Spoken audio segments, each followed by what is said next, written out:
Okay, step one, it mentions removing 4 fasteners or pins in the inner fender well. This is on the driver's side. I'm just going to show you where these locations. There's one. I've colored them in white.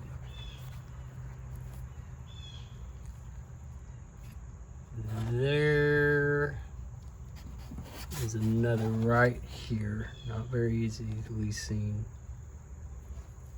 And then there's another back here. The other thing this car particularly has are small flaps on the front, and those 2 bolts have to be removed. That one and that one. Then we're going to be taking off many of these bolts here.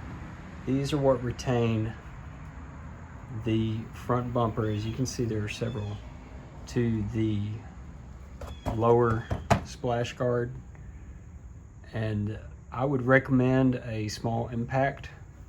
These are 10mm bolts. It will make the job go faster. Of course, you do not have to. You can use just a ratchet and a 1/4 inch drive, and that's possible. The other thing to keep in mind is that several of these will break as you take them off. Some of the wings will break on them. This one's intact.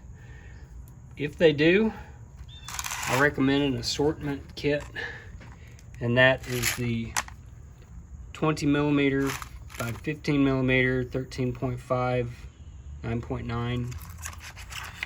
See if I can show you a better picture of that. That one right there. And then also, this one is useful in several places.